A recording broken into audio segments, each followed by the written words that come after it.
Hi, my name is Phillip Hedayatnia. I'm a rising senior at the Hawken School in Cleveland, Ohio, and I'm going to be doing an overview of piece of legislation 12 from the NSDA Nationals Docket 2015, entitled A Bill to Provide Support to the Ukrainian Government. This is one of those bills that I think people are going to skim. It's a good bill. It is certainly topical, especially given what's happening in Ukraine. It does also give people the opportunity to make, that sort of personal, appeal to emotion, rhetorical case. So it's something I think people are going to like, and people could put pretty highly on the docket. Additionally, I think people are going to skim it. They're going to look at it and be like, okay, so I'm going to debate whether or not we should support Ukraine or whether or not we shouldn't.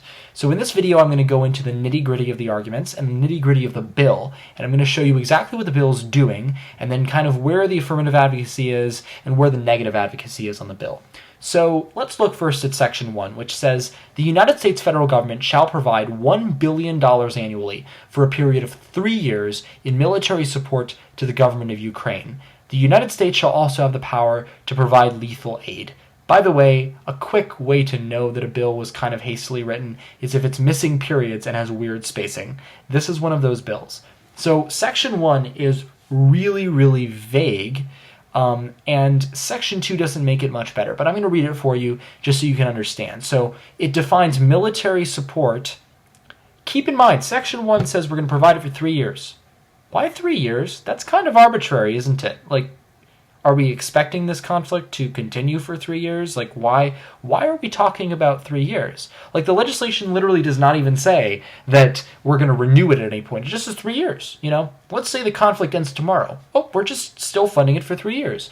That doesn't make any sense to me. But regardless, that's something to run on the negative. There are still affirmative points on this bill. So military support in Section 2 is defined as the direct provision of military equipment from the United States or military equipment purchased from private entities. So, this is big. Military support does not mean troops, and it does not mean drones, and it doesn't even mean surveillance drones. I mean, it doesn't mean any of that. We're not providing them even with advisors. That's what's actually helpful. Like, that's what they actually need. They need all sorts of stuff like that. But here's what we're doing. We're providing them with guns. Guns. Okay? Guns. The Ukrainian government's problem is not guns. I mean, it is possible to run that in the affirmative that, if you're giving the Ukrainian government guns, they are going to be able to fight against whoever they need to fight against or whatever. They're going to have more weapons. Like, that's a good thing. That is a good thing. But the Ukrainian government doesn't need guns. I mean, this war is not right now being fought with weapons. It's being fought in the minds of people. It's being fought geopolitically. It's not being fought, with guns. And so that's kind of pretty bad. Lethal aid is any form of assistance not listed in Title 10, Section 2547 of the United States Code. You can look up the particular section of the U.S. Code, but essentially that means anything. Anything. Really? Really crazy vague. I don't even think you can run that. I don't even think you can spin that onto the affirmative. That's a huge issue. Section 3, the Department of Defense shall oversee the implementation of this legislation. And 3A, the Department of State shall request that members of NATO also support the Ukrainian government in its conflict with pro-Russian rebels. First of all, Section 3A, we've already done that. We've already requested that NATO support the Ukrainian government, and in many ways they have. So this legislation doesn't change that. You can disregard Section 3A. Section 3, the DoD oversees implementation. So we're just giving the DoD $1 billion per year. That's $3 billion. And we're telling the DoD, do what you want with it. Not much oversight. That's pretty crappy. Excuse me.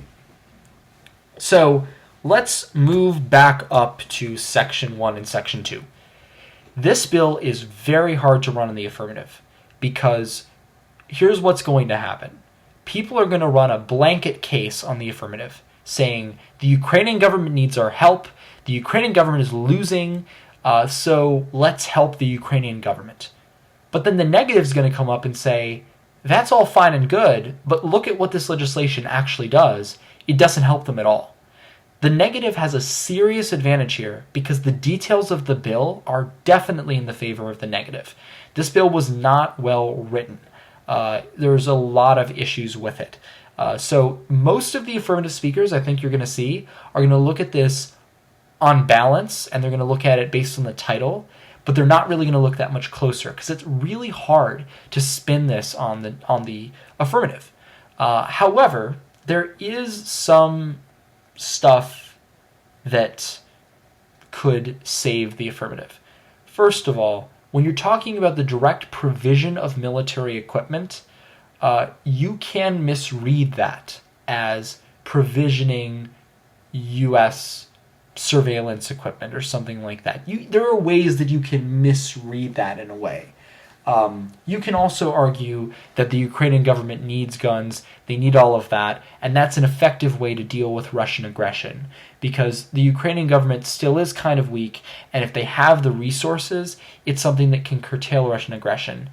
The other thing, though, is that can be flipped straight onto the negative, and an argument you can run on the negative is, well, you add more guns to the conflict, all you're going to do is incentivize war. So that's not too good either. And when you're talking about lethal aid, in reality, the definition of lethal aid is so broad that you can construe that to mean a whole lot of different things. And so you can pick a form of aid that you think will work well, like military advisors, or rather like surveillance drones or something like that. And you can say, well, that's technically lethal aid, so we can technically, provide that to them. So what the way that you would run that is that you would make an argument saying we're going to be providing surveillance drones, and that's going to be good for the Ukrainian government, and then somebody's going to question you and be like, no, we're not, and then you're going to say, actually, look at Section 2, because it defines lethal aid as any form not in Title 10, Section 2547 of the U.S. Code, technically we're sending that. So you can run that. But again, this is a really, really tough thing.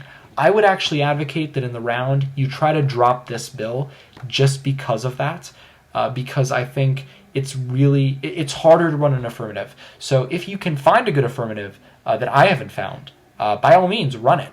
But just keep in mind that there's a lot of issues with the wording here, and so I think that other people, if they're paying close attention to the wording, are going to want to drop this as well. So I think it'll be advanced. It could be advanced in your chamber because of the topic, but the specifics of the legislation are a little meh.